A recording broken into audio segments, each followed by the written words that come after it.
नाम शांतनु लिखा, ex chief है बैंक ऑफ बड़ौदा, एक फाइनेंशियल कंसल्टेंट, प्रोप्राइटर कंसल्टेंसी। तो आज bank promotion exams tutorial series में ये थर्ड वीडियो है जिसमें आपको डिटेल्ड क्लासिफिकेशन बताऊंगा लायबिलिटीज के का। ये अपना analysis of balance sheet part में डिटेल क्लासिफिकेशन बताऊंगा लायबिलिटीज में।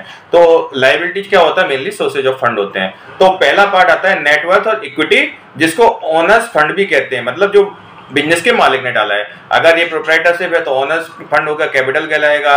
और अगर यही प्राइवेट लिमिटेड कंपनी है तो ये शेयर कैपिटल कहलाता है। इसके साथ ही साथ इसमें आता है रिजर्व एंड सरप्लस, जिसमें जनरल रिजर्व होता है जो आपका रिटेन प्रॉफिट होता है, जो आप मतलब बिजनेस से प्रॉफिट करते हैं, जो आप बिजनेस में रिटेन करते हैं, वो जनरल रिजर्व कहलाता है। एक आता है रिवैल्यूएशन रिजर्व, मतलब जब आपकी वैल्यूएशन असेट की वैल्यूएशन बढ़ जाती है उसको कहते हैं रिवैल्यूएशन रिजर्व। लायबिलिटी में दूसरा पार्ट बताया लॉन्ग टर्म लायबिलिटी और डेब्ट। लॉन्ग टर्म लायबिलिटी जैसा नाम से ही पता चलता है कि आपको 12 महीने के बाद चुकानी है, एटलीस्ट आफ्टर, जिसका रिपेमेंट आफ्टर 12 मंथ्स करना हो, वो लॉन्ग टर्म लायबिलिटी में आता है। तो सबसे पहला आता है टर्म लोन, जो आप किसी भी बैंक एनबीएफसी से लेते हैं अपने असेट क्रिएट करने के, चाहे लैंड हुआ, बिल्डिंग हुआ, प्लांट एंड मशीनरी हुआ, उसके लिए लेते हैं, वो कहलाता है टर्म लोन।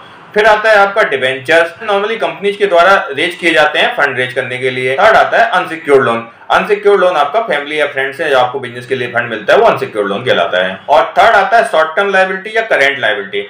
इससे नाम से ही पता चल रहा है कि आपको विद इन 12 मंथ्स पे करनी है आप। जिसका पार्ट होता है सन्ड्री क्रेडिटर या ट्रेड क्रेडिटर, मतलब जो आपको ट्रेड के लिए क्रेडिट देते हैं वो ट्रेड क्रेडिटर्स कहलाते हैं। आता है प्रोविजंस। अब प्रोविजंस आप किसी भी चीज का कर सकते हैं। टैक्सेस का प्रोविजन करते हैं, आपको लगता है कि इतना टैक्स आएगा तो आप उसका प्रोविजन करते हैं। सैलरी का प्रोविजन करते हैं, बोनस का प्रोविजन करते हैं। इससे क्या है, जब भी वो एक्सपेंस आए तो आपको बहुत ज्यादा खर्चा ना आए, उसके लिए आप प्रोविजन करते हैं। एडवांसेज फ्रॉम कस्टमर और बायर, भाई कई बार हम कस्टमर या आपने हमारे बायर से भी एडवांस ले लेते हैं कि प्रोडक्ट डिमांड में होता था, उनसे कहते हैं कि भाई इतना एडवांस डालिए तभी हम सप्लाई करेंगे, तो वो भी आपका करंट लायबिलिटी है, क्योंकि आपको जैसे ही आपने उसका सामान भेज दिया तो वो आपका एडजस्ट हो जाएगा। आउटस्टैंडिंग एक्सपेंसेज, आपका कोई एक्सपेंस जो आपको देना नहीं है तो वो एटलीस्ट आपको 30 डेज, 60 डेज, 90 डेज के भीतर तो आपको देना ही पड़ेगा, तो वो भी शॉर्ट टर्म लायबिलिटी या करंट लायबिलिटी में आता है। और लास्ट आता है बैंक की सीसीओडी लिमिट, जो रिवॉल्विंग लिमिट होती है, वो भी करंट लायबिलिटी होती है, क्योंकि वो शॉर्ट टर्म के लिए होती है और एवरी ईयर रिन्यूअल होती है, तो उसको भी लायबिलिटी कहते हैं। तो ये था हमारा डिटेल क्लासिफिकेशन